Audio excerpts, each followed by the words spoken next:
Desa Kalibiru terkenal sebagai desa yang tenang, jauh dari keramaian kota, dengan deretan rumah-rumah tua bergaya kolonial yang berdiri sejak zaman Belanda. Di salah satu sudut desa itu, tinggallah aku bersama ibu di rumah peninggalan almarhum ayah. Kami hanya berdua sejak aku kecil dan sudah terbiasa hidup berdampingan dengan kesunyian. Tetangga terdekat kami adalah Pak Samin, seorang duda parubaya yang tinggal sendiri di rumah besar yang dulunya ramai oleh anak-anak dan istrinya. Setelah kematian mendadak istrinya beberapa tahun lalu dan anak-anaknya merantau ke kota, Pak Samin jarang sekali keluar rumah. Kadang terlihat duduk di beranda, termenung menatap kosong ke arah sawah, seperti sedang berbincang dengan bayangan masa lalu. Sore itu, hujan turun deras, menciptakan kabut tipis di antara pepohonan jati. Petir menyambar, membuat listrik padam, dan rumah kami gelap gulita. Aku menyulut lilin dan membuka jendela dapur, mencoba mengintip keluar. Dari balik tirai hujan, aku melihat rumah Pak Samin. Lampu rumahnya berkedip sebentar, lalu mati. Tapi anehnya, aku melihat sosok seperti bayangan tergantung di loteng yang biasanya selalu tertutup. Aku pikir itu hanya efek cahaya, sampai suara jeritan terdengar memecah keheningan malam. Jeritan itu bukan dari manusia. Lebih mirip suara sesuatu yang tercekik, terputus-putus, seperti seseorang yang mencoba bernapas tapi tak mampu. Ibu langsung keluar dari kamarnya dan menatapku dengan wajah pucat. "Kamu juga dengar?" tanya ibu pelan. "Iya, Bu, dari rumah Pak Samin," jawabku gemetar. Kami menyalakan lampu minyak dan memberanikan diri keluar rumah. Saat melangkah ke halaman Pak Samin, udara terasa berat, dingin menusuk sampai ke tulang. Pintu rumahnya tak terkunci. Kami masuk pelen-pelen, memanggil namanya. "Pak Samin, Pak Samin, ini Bu Ratna dan Reza." Tak ada jawaban. Ruangan dipenuhi bau amis, seperti darah yang sudah lama mengering. Lilin di tangan ibu bergoyang pelan saat kami menyusuri lorong menuju tangga loteng.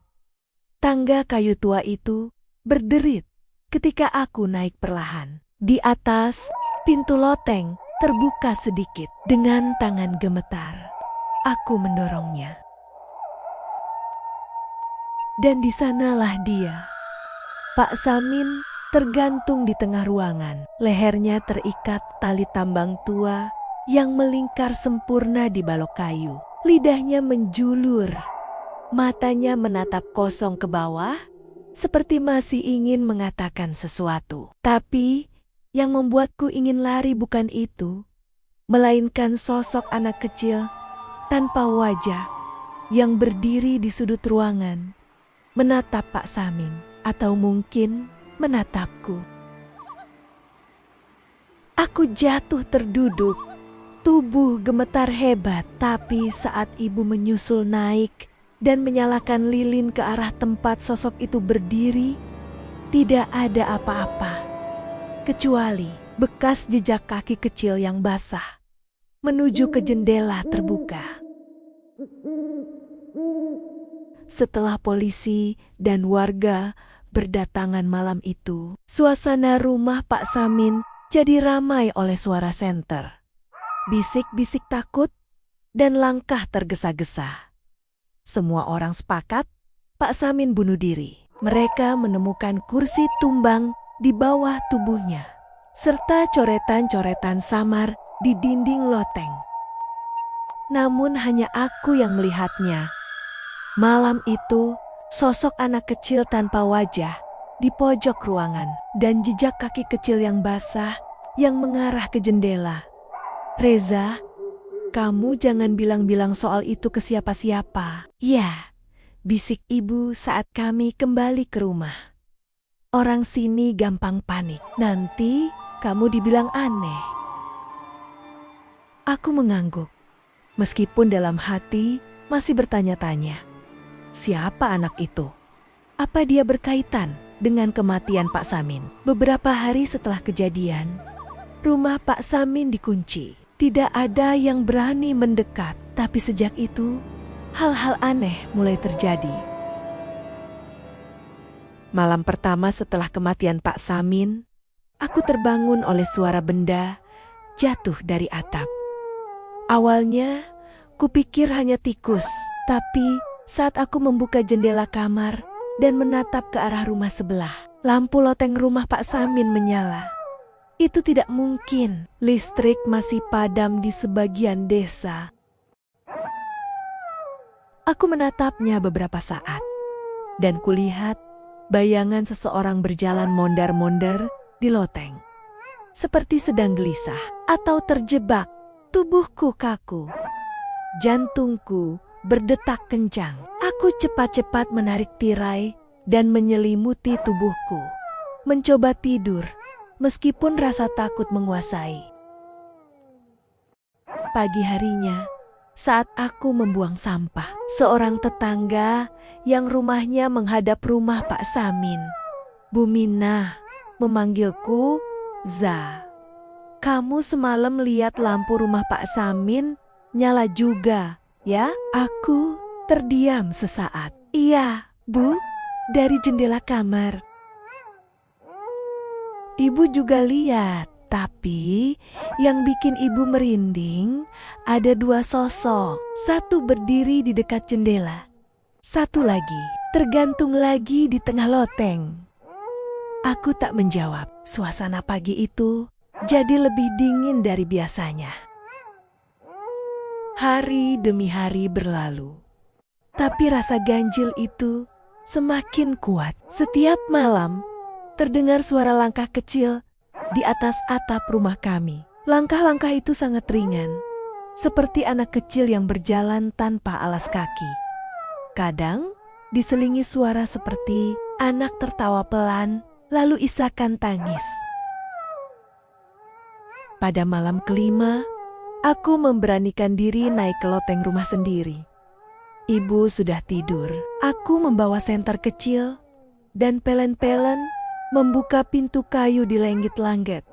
Tidak ada apa-apa, hingga aku menyinari salah satu sudut dan menemukan tali tambang. Tali yang sama persis dengan milik Pak Samin. Ujungnya tergantung tanpa ikatan, seperti baru saja dipotong. Dan di lantai ada tulisan dengan kapur putih. Main bersama aku sendiri di sini. Tanganku gemetar, lampu senternya berkedip, dan dari balik kegelapan sudut loteng, dua bola mata kecil menatapku dari balik timbunan barang-barang tua.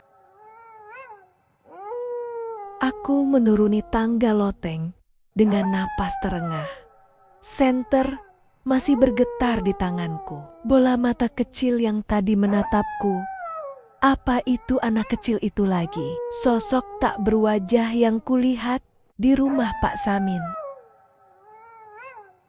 Aku tak berani cerita ke ibu. Sudah 3 malam berturut-turut, dia susah tidur. Dan wajahnya semakin pucat. Dia mulai sering bicara sendiri, menatap kosong ke jendela dapur. Kadang dia berkata hal-hal aneh, seperti Pak Samin lewat lagi semalam. Dia nyari sesuatu. Kupikir itu hanya bentuk kesedihan atau stres. Tapi lama-lama, aku merasa ibu juga bisa melihat apa yang aku lihat. Keesokan harinya, aku memutuskan untuk menyelidiki rumah Pak Samin.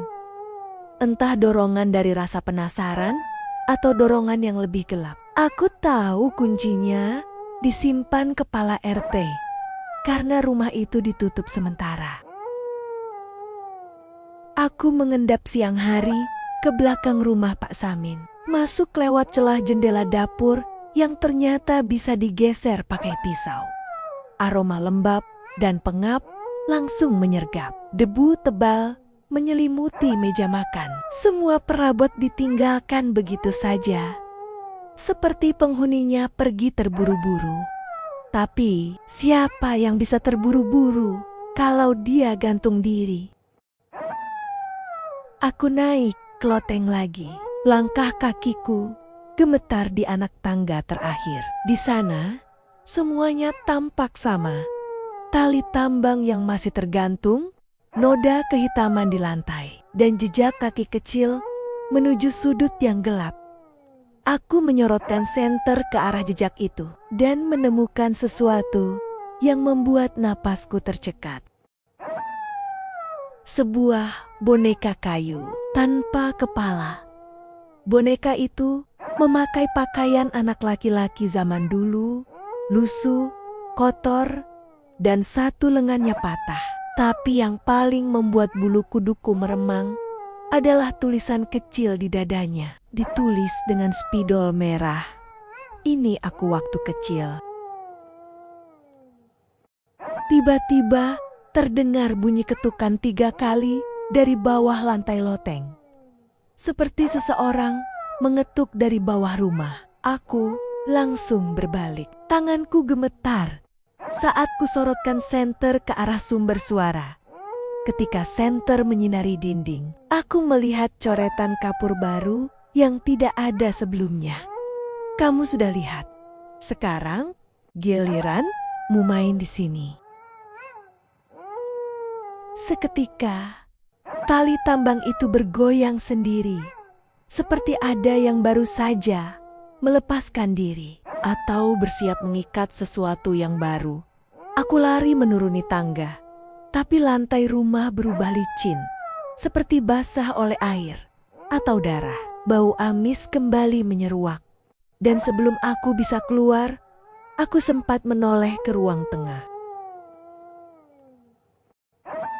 Sejak kembali dari rumah Pak Samin, aku mulai kehilangan tidur. Setiap kali memejamkan mata, aku melihat wajah anak itu, atau lebih tepatnya, kekosongan wajahnya. Boneka tanpa kepala yang dipeluknya, dan tulisan-tulisan aneh yang muncul di dinding. Semuanya seperti nyata, terlalu nyata. Ibu semakin aneh.